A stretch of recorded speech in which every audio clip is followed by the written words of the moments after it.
Okay.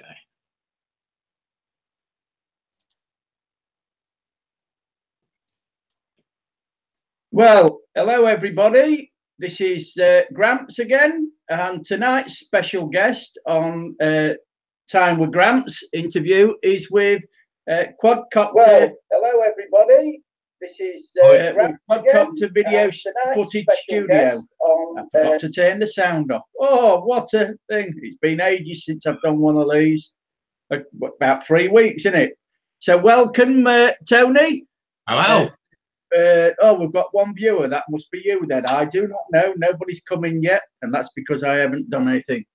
So until we get a few more viewers in, how you been today then, Tony?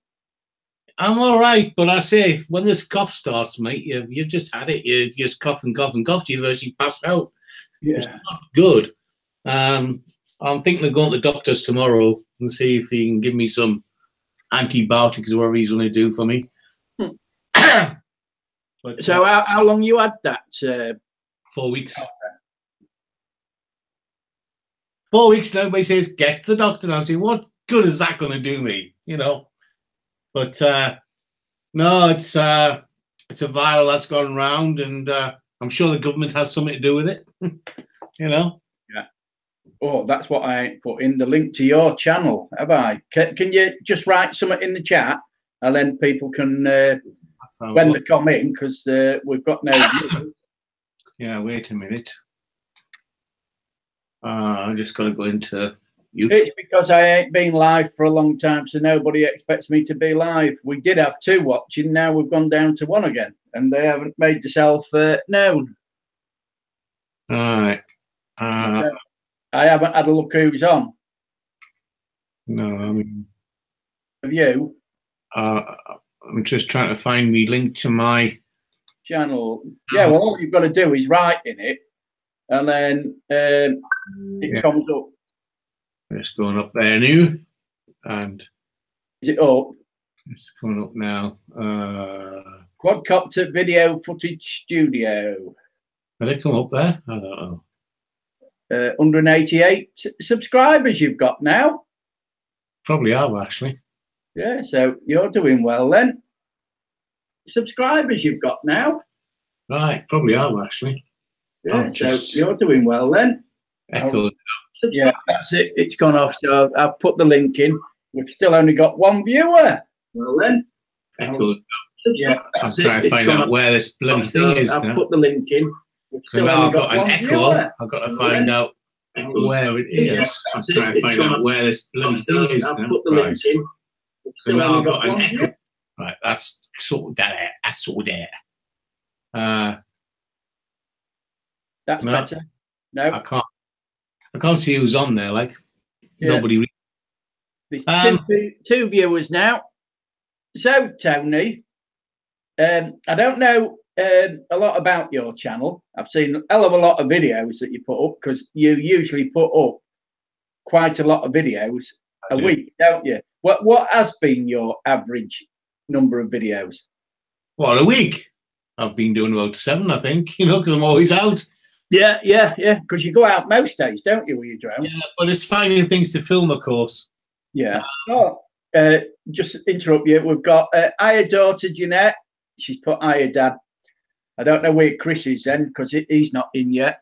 Oh, we've got 4 viewers. Yeah, so sorry about that, Tony. So, I mean, when I went onto YouTube to see what videos I had there, to see which ones hadn't been produced yet, I've got 1,062 videos up there. Cool.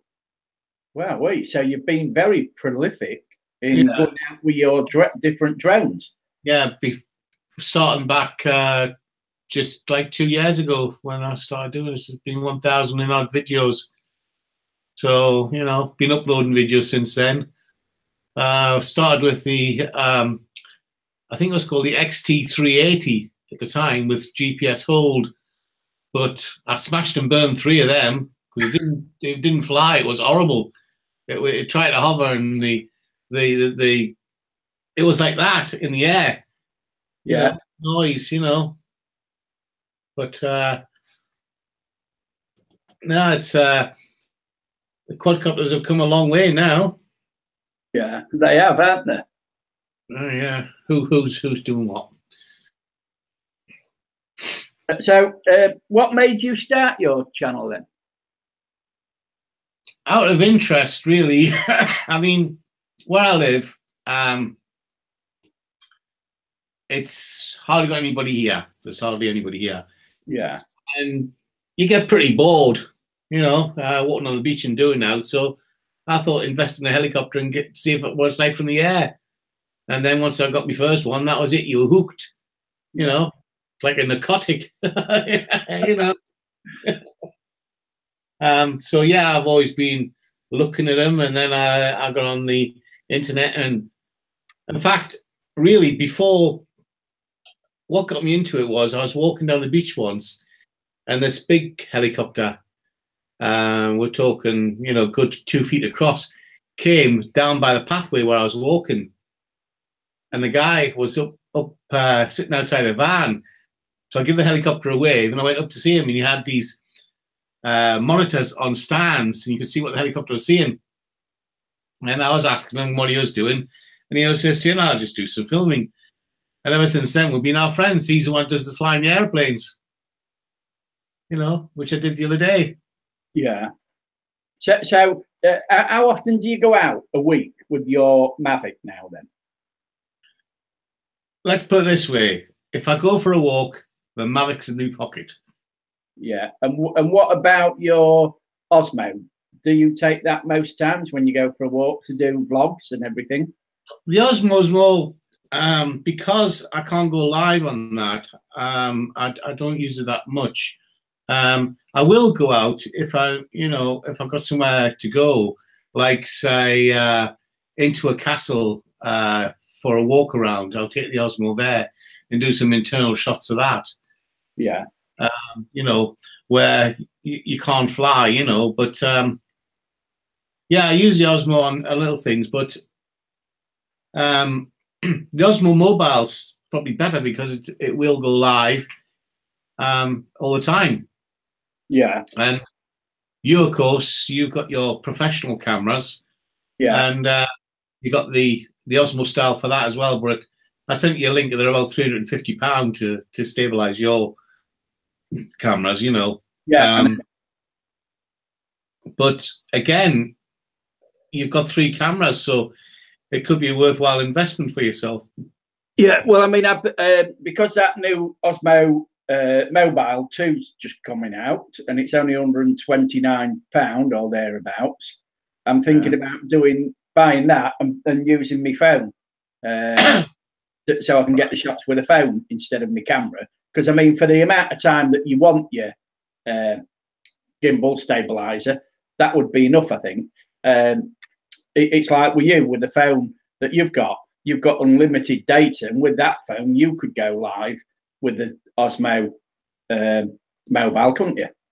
Well, I got 30 gig, which seems like unlimited, Well, it's enough to go out. Yeah. Oh, yes. Yeah. Live 2 or 3 times a month. I would have thought. That's why I'm pushing towards DJI bringing out the live function for the DJI Go app, because it works on the Apple side, but not on the Android side. And I'm down if I'm going out to buy an Android phone just so I can go live. Yeah. Oh, so that Osmo you've got then, with an Apple phone or an iPad, you could go live with it then. Except my iPad's a 9-inch one, and it don't go on it, it looks daft, But you could actually technically, because Newcastle Airport's up here, go up on the edge of the runway and film the aircraft going airborne above you, and do some live footage that way. Yeah. Yeah. Because I mean that new Osmo Mobile at $129 or whatever it's going to be here in the UK is a very reasonable price. It is. It is. I know you can't take the batteries out, so you've got to charge it up, but it reckons it's got 15 hours of battery life on it. But if it's done by DJI, DJI do the adapter, and the adapters come for the Phantom 2, 3, 4, and it sends the adapter to you that the battery, the dumb battery goes inside your controller, and there's a wire comes out to your Phantom battery. Yeah, yeah, yeah. So I've had mine on a Phantom 4 battery, and it's gone for a day and a half. Yeah. You know, whereas the little batteries are this sort of thing. Yeah. That there lasts about 20 minutes. So, I mean, I've got 3 of them, but if you're out in the middle of nowhere and you've done your 3 batteries, you've had it. Yeah. So I also have a Phantom 4 with me, battery, you know, to do it. But where with the phone, it's not that heavy, so I don't know whether the batteries last longer. Yeah, I mean, well, according to that, what I've looked at it and the reviews I've seen on it on YouTube, but on the new mobile, it says 15 hours battery time. Well, I mean, you're never going to want it for 15 hours, are you? Because I mean, it's like Random Life Productions. When she goes out on air live streams from London, the average is what, 25 minutes? Yeah, absolutely. You know, so yeah, as long as you've got, you know, half an hour battery life, to me, that's enough to do what you want. Because I mean, if I went out live with one of those, that's all I'd think about doing a live stream for. Yeah. Going around and showing people the area you live in, unless it's interesting, like London is, because London's a big city. You've got plenty of places to go out there. But I'm always worried about walking amongst crowds because they're always looking at you saying, what the hell are you doing? Why are you recording me type thing? And, you know, the human race of today is very, you know, why are you doing this? Why are you doing that? And you're spying on me type thing. Don't film me. And you're always frightened of conflict. That's what your problem is. Yeah. I'm just going to say hello to the people in the chat. We've got Crimson Fantasy, Barraboy Woods, Jeanette Pickering, the Drone Reviews, Nice Catfish Jones, Leon's Survival Playground. Hope you all stay with us and enjoy this interview with Tony. And if you haven't subscribed, his link is at the top of the chat, but I will put it in again. So that's Tony's link to his channel. And Tony's another droner, Darwin Droning's in now. Richard, hello, Richard. And we're not just talking about drones tonight. We're talking about Tony's channel, how many videos he puts up. So I don't know whether those in the chat agree with me that really you should only put one video up every 2 days, because when you put up 2 or 3 a day, people don't look at all your videos. Well, at the minute, I mean, I've got like 9, maybe seven videos on standby. Yeah. But I mean, the last one I uploaded was just after the 25th of December. Yeah. So I'm far behind, you know. I haven't started to put the flights up for this year, you know. Yeah. Well, that is the problem. When you put up too many, people just haven't got the time to watch every one. So you don't get the views on them. You know, where you look at most of the vloggers, the vlogging channels upload maybe one every 3 days or one every 2 days. There are some that upload every day, but they're the ones who have got millions of viewers, and no matter how many videos they put up, they're going to get 20,000 views in an hour. You know, but for the small YouTuber, it's it's like Leon's Survival Playground. Once or twice a week is enough, because then you get the views. Yeah. You know, you get the time to get your views on your videos. Well, I've got to go back up, because I don't know if I told you I found an old airfield. It's called Tramwell Airfield now, but it was actually RAF Morpeth in the past in World War II. And I went flying there the other week, and I was thinking of taking the Osmo up and walk around the taxiways, as it were, and give some ground level work, as well as have the quadcopter follow me above, so you got that dual. That is my way of doing a drone video. Ground shots with the aerial views. Because I mean, I watched Sawyer Hartman, a video he put up the other day, and as he was saying, the drone is another extension of a camera. So with a camera, you've got the forward shot, which is flying forward, the backward shot, which is revealing, starting off and then revealing where you are. Yeah. You've got your crane shot, which is going down. You've got your following your side view. So if you remember that a drone is a camera, so you do those type of movements and your points of interest. Yes, it absolutely. Makes the video with the ground shots and the aerial footage a lot more aesthetic, or whatever the word is, for the eyes, for the viewer to look at. Yeah. I mean, yes, it's good because, like, this thing I'm thinking about doing for RF Morpeth, I don't know how well it'll work. I don't think I could do a live one from there, but I intend to do little walks around what the airfields are there and show where the aircraft were parked. Because this airfield I went to was the first airfield that used the Avro engine in the fighters, you know. Yeah. So it's got a bit of history to it, you know. Yeah. But as I say, when up the road there's Linemouth Power Station. I mean, I flew across that a few times, and I say the company who's been building it up asked me if they could use my video.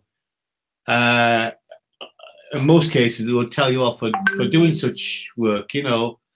But they didn't tell me off. They said, "Oh, can we kindly use your video on our website to show you what we were doing from the air?" So yeah, I thought, great, yeah, carry on. So yeah. Actually, a plus for that, you know. Although in normal circumstances, I shouldn't have been doing that because I was overbuilding, you know. Yeah. Yes. I see Chris is in from Pegasus Drone Media. He says hi to you.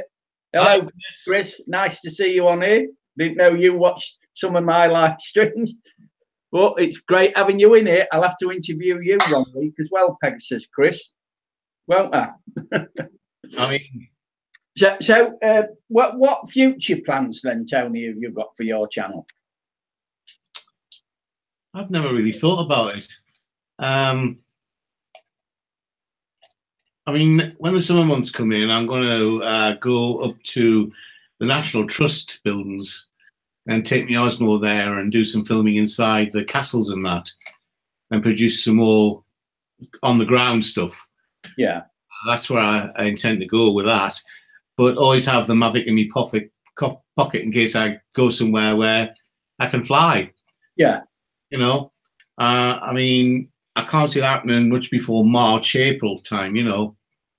So at the minute, you know, I've got a 3D printer. Yeah. I printed up this. It's got a slot on the side and a Mavic battery either side. And then from China, I got this. It comes with a USB. And that there, when you plug it into a battery, heats up. So it actually goes in there. Yeah. Heats up the plastic and keeps your Mavic batteries hot. Whoa, that's good. Before it was airborne, it doesn't complain then. Yeah, Chris of Pegasus Drone Media says you cannot fly on National Trust land. It's a bylaw, Tony. So I didn't know whether you knew that. I do know that. Yeah. But if you read the rules correctly, you cannot take off from their land. There's nothing to say you can't fly over it as long as you don't take off and land on their property.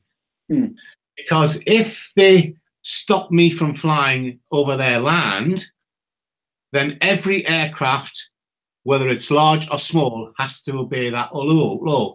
And they do not have that. They don't have the power. They don't have the law to do that. Yeah. Pegasus says true.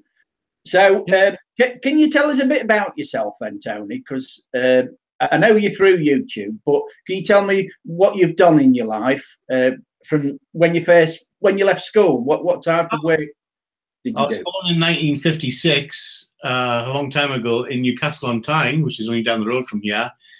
And then my first job when I left school was optical mechanic. I used to make glasses and fit frames and what have you. And then after getting moved to another place, there was some guys caused me to have electrocutions and that, and I was breaking more than I was producing of glasses. And I was getting bollocked all the time. So I went off and joined the Royal Air Force. And I joined the Royal Air Force and went to Swindon for my training. And then I wanted to be into fighter control. So I went from there down to Ely and did my radar intuition. But I failed that because you've got to match the computer. So before I left, they knew I was into UFOs and that. And he gave me the privilege of looking at a Project Blue book UFO on radar and showed the fighters intercepting a UFO over Yorkshire. So that was quite good. Then I went on after the Air Force career changed. Then I was a trade assistant general, which I thought was a promotion. It wasn't actually. I was working the dog body in the kitchen. And then I ended up at St. Athens as a driver. Yeah. And the rest of my career was based around refueling aircraft, snow clearing, ambulance work, fireman strikes. You know, we did all that. And then I had 3 years out in Cyprus. And there I was doing ambulances and refueling the aircraft out there. And then I left the Air Force, came back to UK into Leicester, where I worked for Tandy Stores. And Tandy Stores went bust. So from there, I joined the NHS. I did 10 years with the NHS, but that went wrong because some girls were lying about me and got me the sack. Yeah. Yeah. And really from then on, I couldn't get a job because of what they said about me. So I did voluntary work. I was working in the voluntary service right up to moving up to the north because me brother died a few years back of motor neuron disease, and he was 5 years younger than me. Yeah. So I moved up north to look after mum, and that's where I've been ever since. Yeah. You know? Yeah. So, oh, so you've had a very interesting life then, especially in the forces then. oh God, yes, yes. I mean, So is that really what got you into the droning? see, when I was in the Air Force, drones didn't exist. Yeah, I know. Yeah. You know, but being close to the helicopters and that and refueling them, and you know, I was up in an aircraft a few times, and that was nice to look down and see the land from the air. And it really, I mean, I was always into gadgetry, and everything was out in my price range. But when I came in to my age now, where I'm 60, the RF said, "Here's your pension." Yeah. And have this amount of money. So that's when I got into drones because I had that money behind me where I could invest in a drone. And that's what I did. I went in technology. I bought myself a nice iMac to edit the videos, and you know, It's gone from there. gone from there. Yeah. And then, Excuse me, Tony. Gotta love Carpet Python says Ernan died of motor neuron disease as well. it's a horrible disease. It really is. Yeah. It shouldn't happen. You know, it's hard to see a person lose control of the body, you know, and trying to do things, you know. I mean, in the future they might be able to cure it, but yeah, it's very hard on the people if it's closely related. And you know, I mean, my brother died when the Star Trek, the last Star Trek film came out, because he said, "Oh, I've got a copy," and he says, "Can you come down and sit with me and watch me?" That was the night he died. Oh. So we actually saw the video with him. So that was quite tough, you know. Yeah. So what other hobbies have you got besides your aerial footage with the drones and editing them? What other hobbies do you like doing? I do like to go outside on a clear night and have a look up, and I do a bit of astronomy. But with that comes ufology. I enjoy tracking UFOs and researching where they are and what people have seen.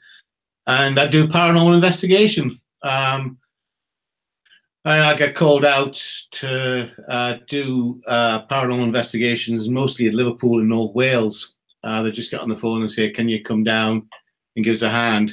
And I go off down that way, and Greenwich Castle. It's on the Cowlin Bay, and I went there last month, and they allowed me to fly my drone there so I can get aerial shots. So if I get down there early enough in the summer, they say, "Oh, you can fly your drone over the castle." Yeah. So I get when you came to see me the other Monday, is that where you'd been then on that weekend? Yeah, that was the New Year ghost hunt. Yeah, and have you ever seen any ghosts then on your ghost hunts? Yes. And have you seen? Actually, yeah, sorry, Tommy. I've heard the demons speak. I've heard St. Michael speak. I have actually watched a ghost wave to me and run away in a courtroom, and I've had a lady walk in front of my camera and vanish. I've also had carbolic south when somebody insulted the ghost and there was nothing in the room. So yes, I can confirm there's life after death. Yeah. So what about your UFO experiences then? Have you actually seen the UFO? Yes, I mean in the Air Force, I saw the radar where a UFO came in over Newcastle and it was coming down towards Grimsby. And I don't know if you realise there's actually channels above our country, and coming across you, they're all northbound. Right, you look at it from the air, is northbound. The left-hand side is southbound, and then you got interlinking corridors for to go into the airports. Well, this thing came in from Scotland, and it was going down the motorway the wrong way. Yeah. And it got to a stage where the Air Force get concerned because we used to at the time, and we still get it now, we get bears, they're called bears. And it's the Russians coming into our airspace to check our defenses out. Yeah. So they tried to identify it, and it wasn't. And it got because the Russians don't come down that far before they back off, and this thing didn't. So, excuse me. So they said it was priority one, and they decided to launch 2 lightnings up to intercept. And so, go on. Carry on. So they were told to launch from down south, and they went out to the Wash, and they were authorised to break the sound barrier. And they went north at 1.5 times the speed of sound. As they got up to Grimsby and Newcastle, they could see this white globe in the sky. And this thing stopped and then did a U-turn at 12,000 miles an hour, leaving these 2 1.5 Mach lightnings like they're on push bikes. Cool. Very interesting. So that went into hush hush because they're not supposed to do that. In Cyprus, we watched come down out of the sky, maybe 50 feet across into the centre of the runway, and before it touched, you could see the reflection on the runway. It just popped out of existence. 2 weeks later, we had an unknown aircraft hovering between Mount Troodos, and we had a helicopter coming down the mountain and a helicopter going up towards the mountain. The ATC said, "Yeah, we've got an unknown aircraft." So he guided the one from the top of the mountain to come down, and the one at the bottom he guided up. He says, "Right, hold your attitudes, and I'll tell you when to stop." And he says, "Right, stop now. All 3 are merged, this unidentified object." And the guy at the top, I see the helicopter below me, and the helicopter down below. He says, "I can see the helicopter above me. There's nothing here." And all of a sudden, this thing on radar left very fast, 5,000 miles an hour, and caused the helicopters to go in a spiral. They actually lost control of the helicopters. And he says, "I've never experienced anything. It's just like a whirlwind, you know." Well, we close to. you're still having problems, Tony, with your internet. It's still freezing at times and losing it. Yeah, JA and B's Adventures says you should do more paranormal investigation on your channel, and he's also got a very haunted house next door to his mum's home that he's investigated. Right. So, you know, just gives you ideas to do a bit of that on your channel as well. I know it's called Quad Copter, but, you know, that's the name you've given your channel. So if you're into the paranormal or UFOs, yeah, you know, people are interested in those two subjects. There's a lot of paranormal channels about, and there's a lot of UFO channels about. So I'm going to open this up for you. Just give us a second. Yeah. I was going to say, if you want to share anything, just. I'm going to share this video, which is one I take at Liverpool courts, and I was with a group called Dead Live, and I was talking to this lady in front of me, and she says, somebody just walked over my grave. Yeah. Yeah, the shivers. And between us was a column of cold air, and this thing just stood there, and we could frisk this entity to about 5'2". Our hands were hot on the outside, but cold on the inside. Yeah. So I said to this, I said, can't see you, male or female has appeared. So I said, oh, female. I said, is there any chance you can actually show yourself? I know it's difficult. And she walks in front of me, camera and vanishes. I'm going to show you that if I can do it, because I know we can. Let me just do that. See if it brings up. It's into a full screen, because let me just bring that up. Can you see that there? Not at the moment. You can't see that? Yeah, now, yeah. You got it there, have you? That there is the courtroom. Now, what I'm going to from the left very fast. I slowed down then after about 30 or 40 times. Just slow it down. There she is. Right. So now slow her down. Our tummy's going to come in first on the left-hand side, a dark patch. And there's her face. And she looks at the camera. You can see her nose.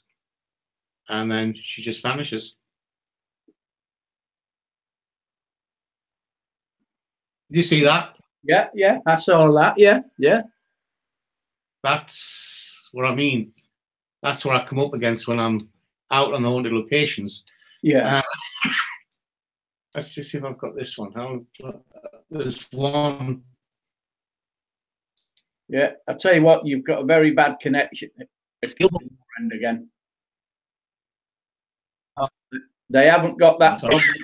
They haven't got your problem sorted out, Tony.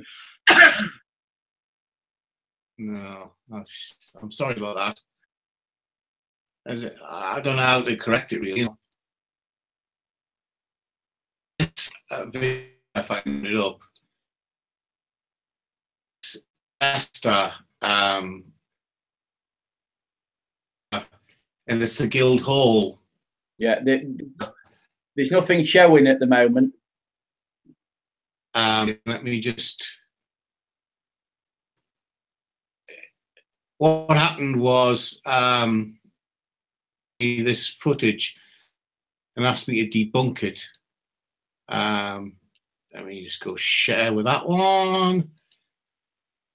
Can you see that there? Yes. No. Yeah. Speak again, and then I'll keep quiet. Yeah. Okay, this is the main hall of Guildhall in Leicester. Yeah. Can you see that, Keith? It says Cam 4. Yeah. Keith? Speak again, because otherwise that's it. What I'm going to do. Yeah. What's the back end? That's sunlight. Yeah. This thing comes in and puts its wings on. You see that? So I try to debunk it. So I actually highlight all the bright stuff.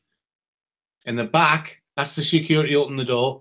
The back, you see these legs walking in, and then the wings come on, and then it goes through the wall into battle. Cool. And when, so was that, and when was that film then? 2009. What you see here in blue is sunlight. So that's main sunlight coming from the outside. But you watch what happens when the wings go on.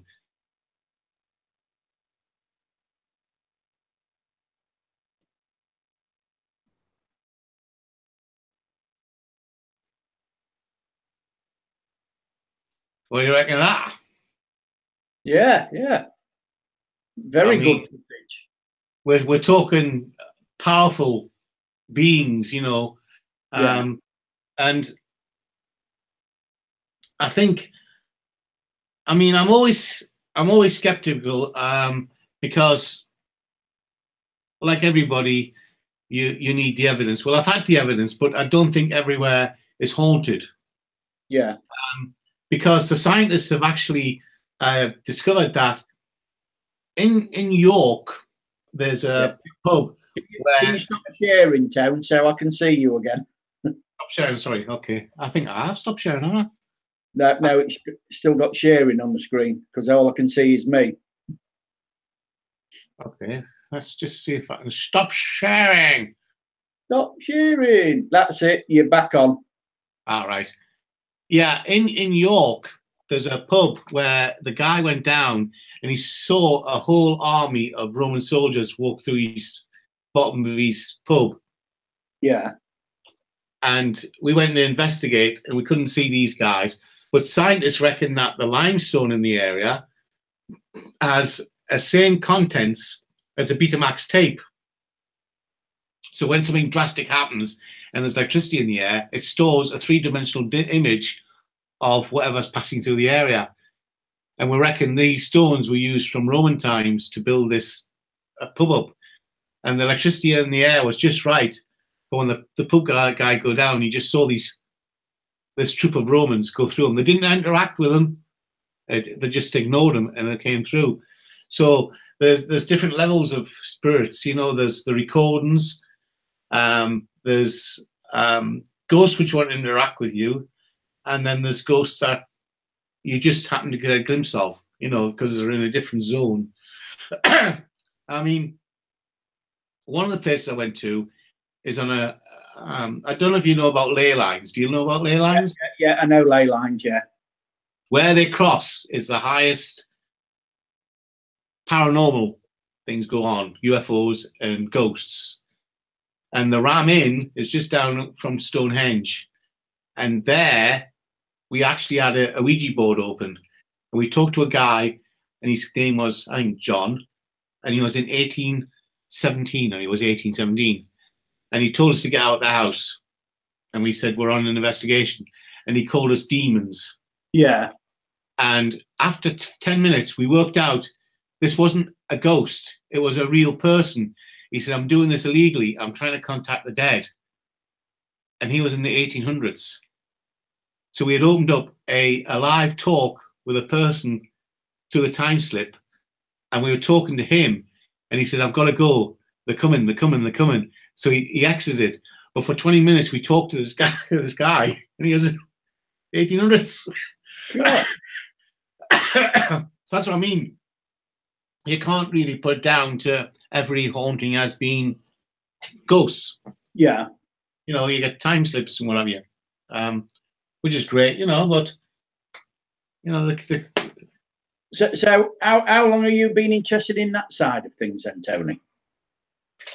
My first investigation was for the hospital, and we did a ghost hunt in Leicester Castle, and we raised £3,000, and I only had very limited equipment then, and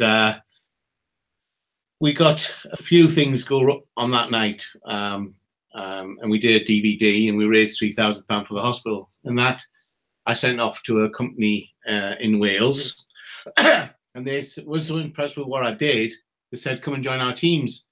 And that's how I met my present medium I work with. but they were paying us £210 a night. Cool.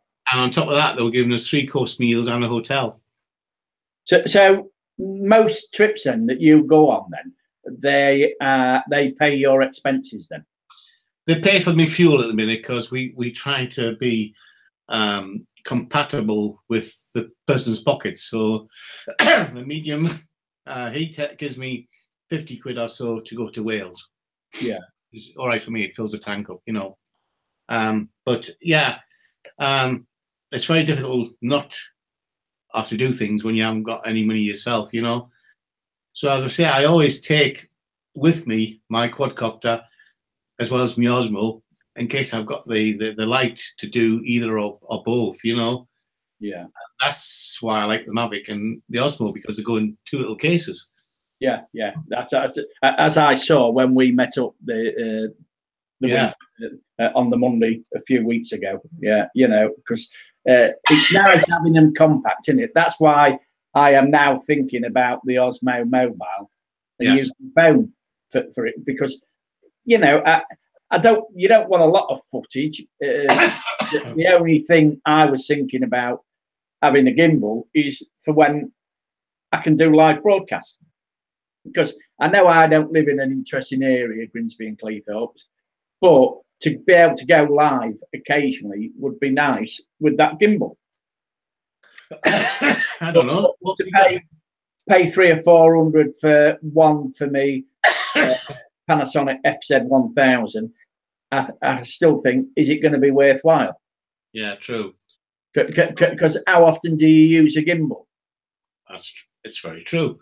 So I mean, at least you would have the gimbal in your inside pocket in a mobile with you. You could even carry a SLR over your shoulder in case you zoom in shots, you know, then incorporate it in the video afterwards if you were going to re-edit. Yeah, which is what I would. Yeah. Yeah. I mean, if you use the gimbal, and I think you will, because I mean, you tried mine and you were quite good at it. You were quite impressed the way it held. Yeah. And you know, I mean, to go down to the ports, you know, you got your Grimsby port there. I don't know how far you can go into there and walking with a gimbal, but that would be interesting. Yeah, well, if you got the right soft footwear on, I think you can, when the tide's out, you can nearly walk to that hail sand fort. Right.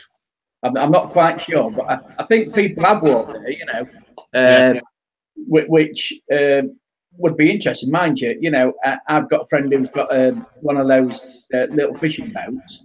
Yeah. Who would take us out there. That would be interesting with a mobile thing. You could actually do that quite well, and that would, you know, that would work. You know, I mean, if you've got a gimbal and it's handy, it's fully charged, and you just driving out somewhere and you see something in the field that attracts you, maybe it's an old water mill or something, and you can just park the car up, walk into the field and say, this is what I found on my tracks. You know, it's a bit like what I do with me Mavic.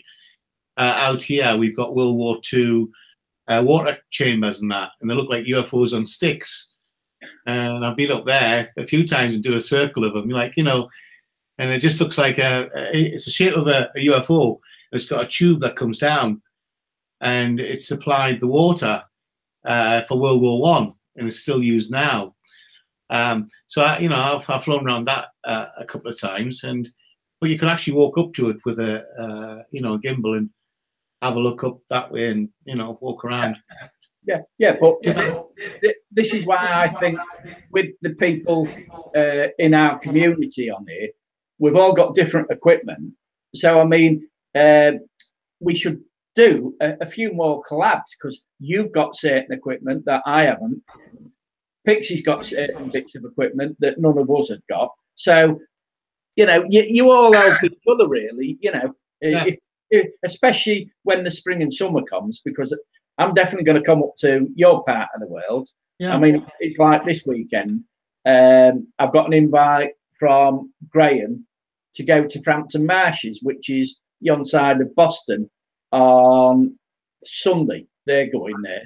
So he sent me a message and says, "Would you like to come?" So I will probably be going to Frampton Marshes this Sunday if the weather's okay. Yeah. You know, I'm going to take my drone, but whether I can use it there is another thing. You know, I mean, but you know, I'll see. I'll see if I can get some shots of the reserve. Well, yeah, I mean, up that way, you're coming into virtually my territory where a lot of people are interested in what the drone could do and not complain a lot, you know. Yeah. You know, because I've never actually come across, well, there's one or two people complained about drones and that, but the majority will come up to you and say, "Oh, what are you doing? And, you know, how much does that cost?" And wow, that's unbelievable footage, you know, and they're interested. You know, I mean, I've got, at the minute, we're trying to get in contact with one of the big ships. I saw the captain a few years back. He said, "If you film me ship for me, I'll let you come aboard my ship." Well, I did a DVD of his ship from the air. And it's one of these big ones with the helipads on. And there's only 5 people on board those. So we're trying to contact him, one, to do an interview with him to see where he goes to. I think he goes to Sweden, then back to Blythe. That's all he does, is shuttle run. Yeah. But we want to, he'll give a tour of the ship and also talk about what he does. And he already knows me with my helicopter. So he's already said he doesn't mind me filming the ship leave port and coming back into port, but he's got a helipad.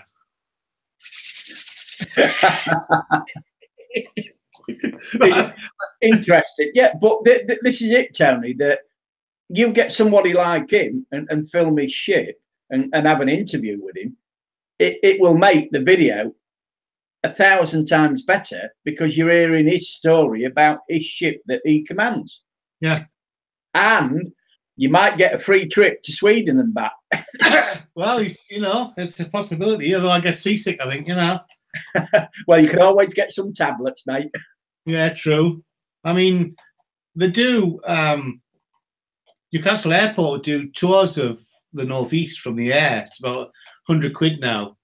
So you technically could take a camera up there, you have, you know, Osmo, and film the aircraft up there and have a look down from an aircraft, you know.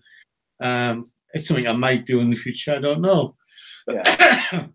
But there's so much. We've got Gail in the house. Random Life Productions is in the house now. Hello, Gail. Yeah, that live stream she did earlier on from Ginger Monster's Jane's Kitchen was brilliant. I know. She was told to delete the video afterwards, though, wasn't she? Was she? Yeah, she says, "Are we going to delete that video?" She says. No, she better leave it on. That was good, you know. Was, yeah. And I think time. Pay for big fireworks. Absolutely. But no, I mean, if we went back 20 years from now, we wouldn't have this system really up and running. You know, you haven't got this live broadcasting and that. And it's becoming more popular now than TV, you know, where you can go around the world and interview people or talk to people and, you know, get a lot of viewers and what have you. And, you know, your quadcopters and your gimbals, you can actually show the world as it really is. Yeah. Well, the technology that we've got and that's for the future, you know, I mean, I just wish I'd been 20 or 30 years younger. Absolutely. Yeah. Because I mean, when I used to do weddings, the technology we've got now would have been far superior to SVHS video recorders and job shuttle. Because now you can do a move, you can film something, and you can have it on YouTube within what, half an hour? If that, yeah. But you've got like your conferences are now seem to be working around the world for big companies. They are using the internet for that, you know, and you know, there was Ed Ricker. He was looking at a new articulated lorry which controlled 9 drones, you know, and they were doing all the filming for this company, you know, but they're all controlled from within this unit. And then they had spotters on the outside to make it all legal, like, but, you know, I mean, the film industry now there's a lot of people lost their jobs because of drones, because they were using the Inspire on a scene in Hollywood, and they did the outside shots of a speeding police car, and then the next minute they're in a building, and they show you the footage of the building, and it looks fantastic piece of footage, but then they show you how they did it, and it's an Inspire on a gimbal.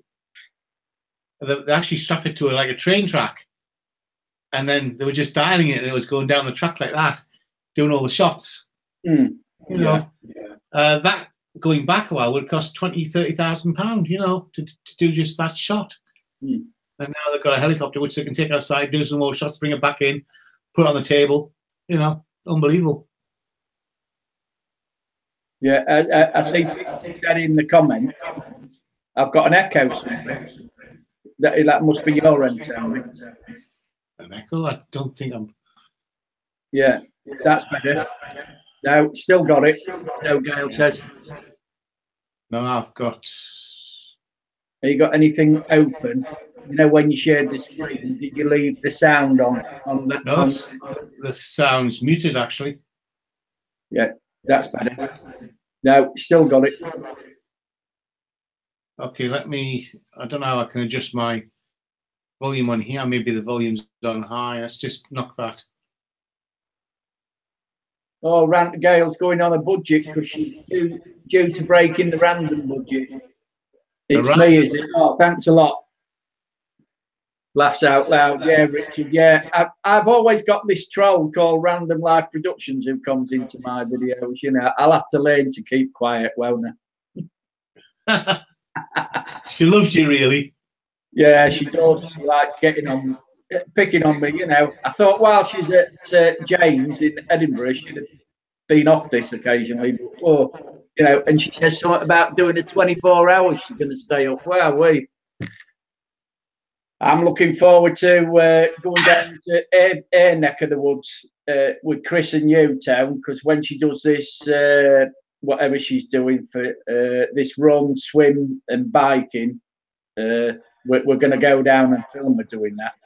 Yeah, as long as you don't get involved in it, that's fine. Oh, no, I couldn't get involved in it. I'm too old, you know. I am.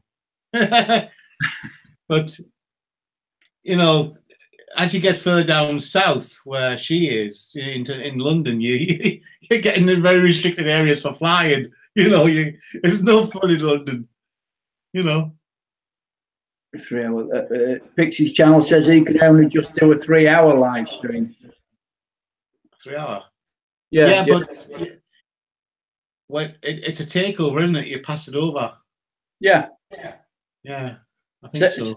Still got a bit of an echo. Don't know why. We didn't have one earlier. No. I say I've only got one window open at the minute, so maybe it's my internet playing up. But no, the Mavic. I've heard rumours that the Mavic's been stopped produced in March this year. You know the one you saw me with? Yeah. That's not going to be produced after March. Because so in its place then? The Mavic Platinum is moving into the place of my Mavic, and I think it's maybe called the Mavic Platinum 2. That's going to come into the market. There's guesses in there what it will entail, but it's going to be is all-round sensors like the Phantom Pro. You know, left and right sensors and the rear sensors. You know, so we'll wait with bated breath because I think that'll come in about the 1,500 mark, and the Mavics, as we see them, my Mavic will probably drop down to the 450 mark, and the Platinum will drop down to 700. You know, so I think people will be starting to invest in these machines, you know. I mean, I don't see the point of the Spark. I don't like the Spark. There's been a lot of losses with the Spark. I mean, there's been some good footage with Sparks, but there's been more errors with it than good footage, you know. That's because they rushed it out. Same as with the first Mavics were crashing in that because they rushed it to get onto a market. But these other Mavics that are coming out now are improvements on what I have, and they've been added with technology. And with the new DJI 5 app, which I'm hoping they're going to release soon, will allow live broadcasting through everything, because I think they're going to make an application that accesses all DJI items. So it's one big program, but it accesses the Phantom 3, the Phantom 4, you know, the Mavics, just the whole range. Then you only have to download one software on your device, whereas having more than one of DJIs, it kind of cocks the system up. Yeah. You know, if I've got one from Osmo and I've got one from my Mavic, it always says, well, which one do you want, you know? Yeah. And if you push the wrong, you hit the wrong one, go on. So Chris would be pleased because he'll be able to go live then with his standard then. Yes, but if you want to go start live now, you can go and buy yourself an iPhone. Extra money, Tony. Extra money. I know. It's ridiculous. Yeah, we've got to be careful in 2018. Oh, tell me about it. Oh, Catfish Jones is playing Minecraft with his wife, if that counts. Really? So, have you got any plans then for any major Mavic flights this year? Not really.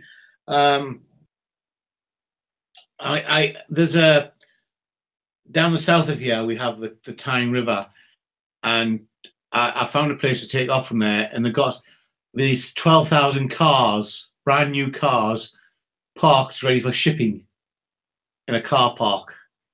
So I was thinking I might go up and have a fly around there, and also that's where the big car ferries leave from. It's right next to there, so if a ship's pulling out, you could hover over that and watch it leave. It's also the place where the oil rigs go up and down, being toted with tugs. So, you know, if you go down there at the right time, you might have a movie to film. Yeah, well, this is it. You know, I mean, I'm waiting.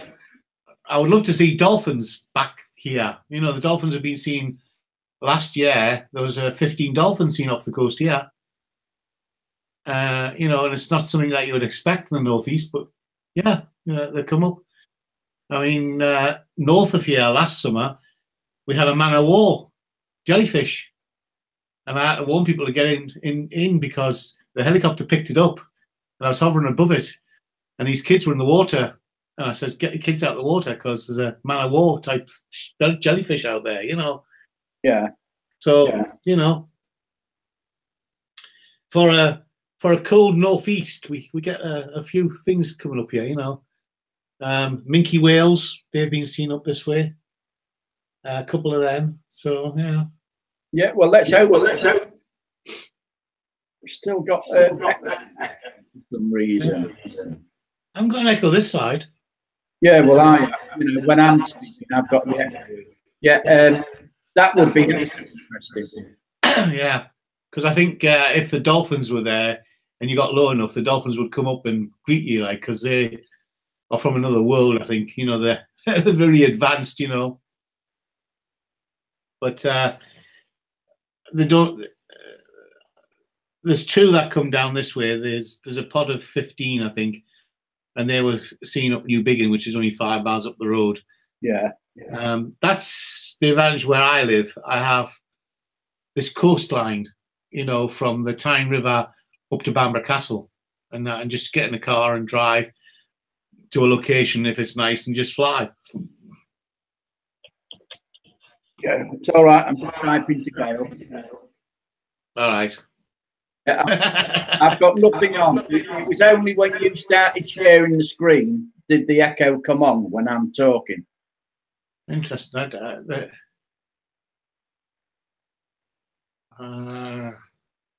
I've just heard from Uber Goober lady Gail.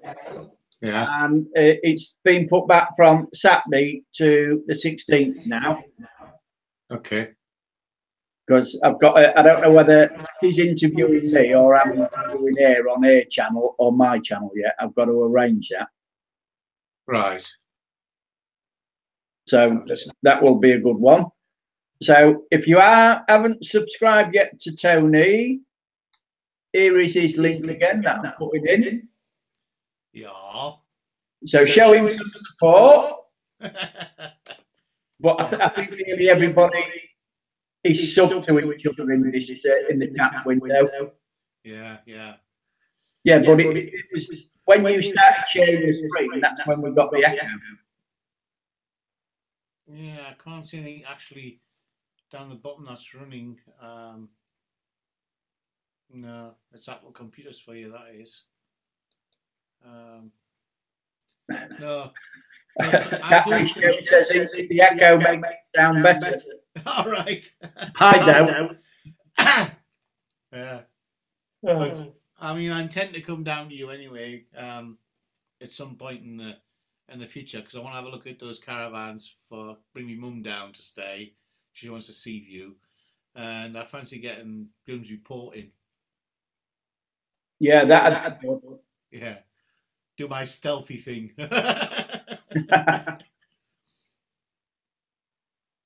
Yeah. I can't do anything with the sound. I've tried everything. Yeah, I've gone over to be bandwidth and change that, and I've done everything else as well, and I can't say there's nothing else I can do on there. But yeah. QA hangbox, no. Oh, what's that? Add apps. Okay. Yeah, it's interesting. Okay. Yeah, still got it. Still got it. Yeah, no matter what we try, it's still there. I'm going to switch that one off. Yeah. So we've been on here an hour, Tony. Indeed. So I'm going to finish the broadcast. So I appreciate everybody being on here. To stay on channel, I'll natter to you after then. Yeah, so thank you again, everybody. Thanks, Tony, for being my guest on this interview tonight. So bye, everybody. Bye-bye.